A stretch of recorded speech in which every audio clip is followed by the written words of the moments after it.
Now let's dive deep into this big LGBTQ story for today. I'm Faye What, and let's queer up lesbian culture.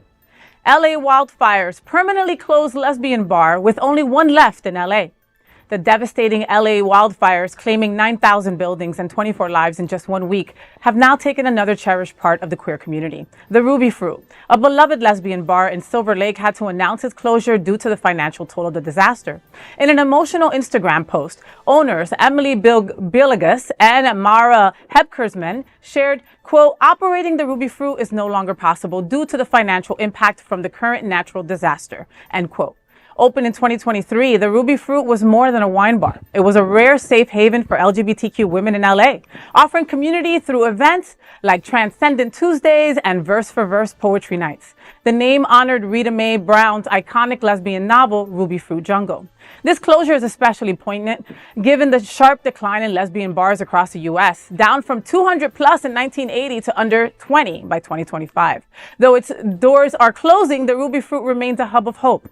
The owners are using the space as a donation center for wildfire victims, urging followers to help support local shelters. In their farewell post, the owner said, quote, "We love you, LA. We love you, queer fam," end quote. This is so devastating. I love the Ruby Fruit. Oh, the Ruby Fruit bathroom, if you could talk. It's sad because we do this story almost every year about how the decline in lesbian bars has become, you can't find a lesbian bar. We don't have a lesbian bar down here, right? And Ruby Fruit was just one of the things that unfortunately we've lost because of these LA fires. It saddens me that they didn't even make 2 years because they opened in 2023. I think that there's now less than 20 lesbian bars in the whole country. Many say that the reason is because we're allowed in other spaces. Okay. I don't necessarily believe that. I think that, everybody needs their own little space wherever possible. And so it saddens me that we've lost another lesbian bar. Kudos to Emily and Mara. You did a wonderful thing. These wildfires are something that nobody ever expected. And I mean, it's the toll is just exasperating of what it's doing and what it's going to continue to do. It's not going to be the only thing lost. There's been so many other businesses and homes lost. And it's really heartbreaking. It's so tragic because Trinidadi and lesbians have been like this my whole life.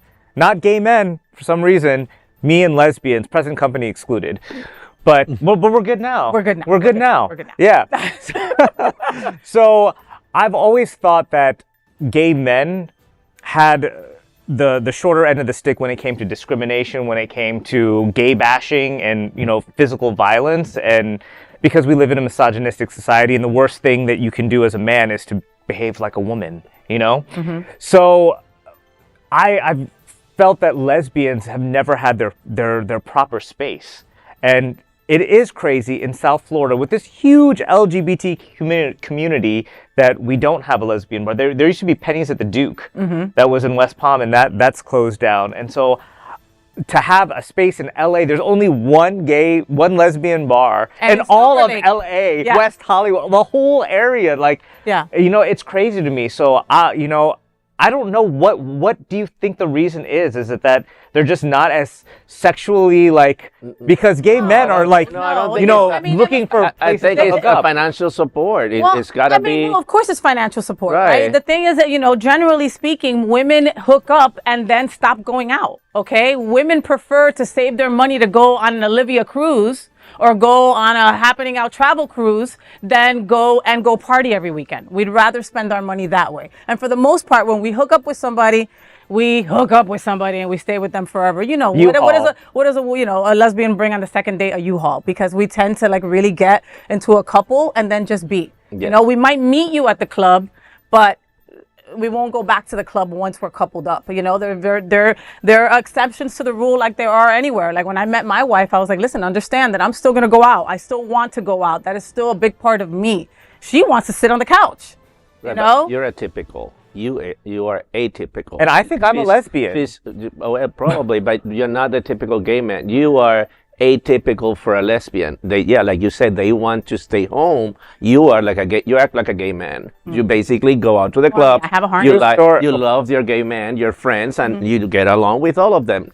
unfortunately, it's not always the same for all the lesbians. No, it's not. It's not. I have many, butchier-looking, masculine-more-looking, lesbian friends that say that they would never go into a gay bar, that they would never go into a gay bar that I frequent and that I'm always at on the drive, that they don't feel welcomed by you gay boys, right? And I get that all the time, and there's nothing that I can say to change their minds except come with me, right? Like, let me show you. It's not like that, and I wish I could get all lesbians to see that, if we came to these spaces, then we would subject men to our love and our beauty, and they would know how much fun we are, and then that's it.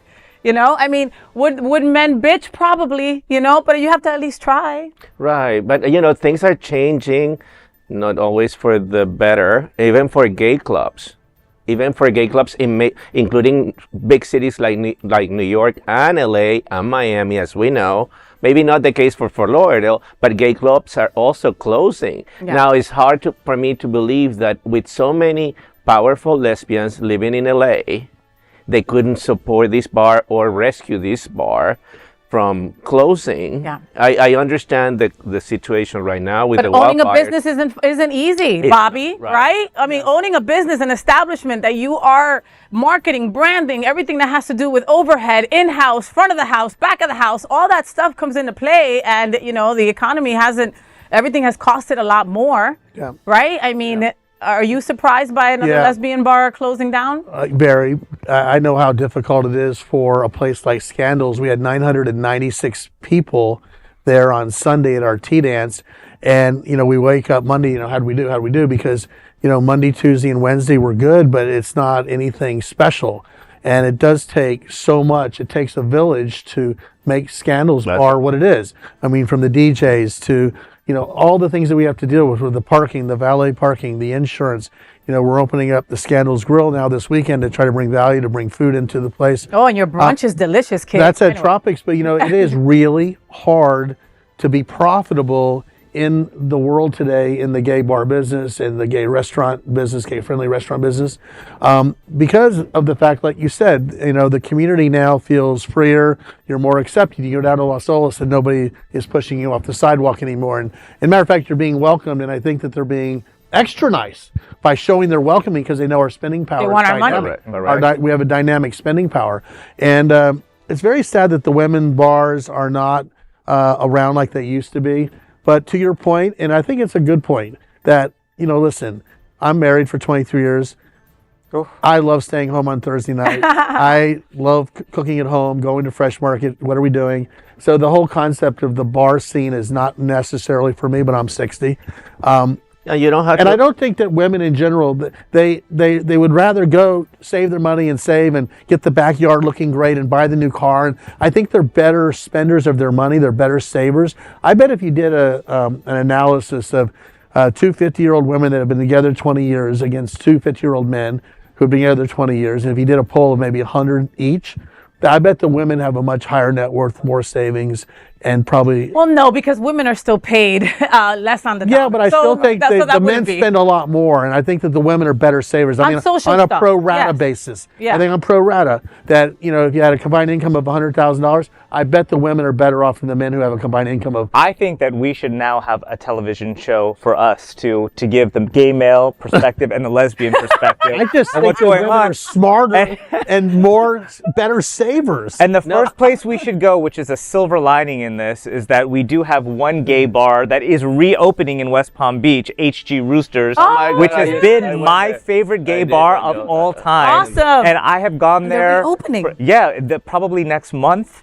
After being burned down during the pandemic without insurance. And so they had to go through a historic designation and all of that stuff. And it has been one of the most lesbian-friendly gay bars that I used to hang out with the lesbians at that bar too. So in South Florida, we have a new one open in Miami, in Wynwood, so Willie's neighborhood. So it's been open for a little while, but now it's kind of like they're promoting it. I mean, I wish Rosie O'Donnell would open up 20 of them. Let's go do it. Love Rosie. She could do it. Rosie. I miss her being nice. Remember when Rosie was just nice and not crazy? Well, I love her videos. But she was in the closet. Still great. I watch them every day. She was in the closet back then. Yes. I'm addicted. I love it. Yeah. I love it. Well, Rosie, let's open up a lesbian bar, you and me. All right. We'll call How it fun would Rosie that and be? Face. We'll call it. Phase and tits or something. I don't know. All right, that is the big LGBTQ story for today. There is no other queer nonprofit media platform like this in the entire world. Support our LGBTQ stories by subscribing and sharing Queer News Tonight.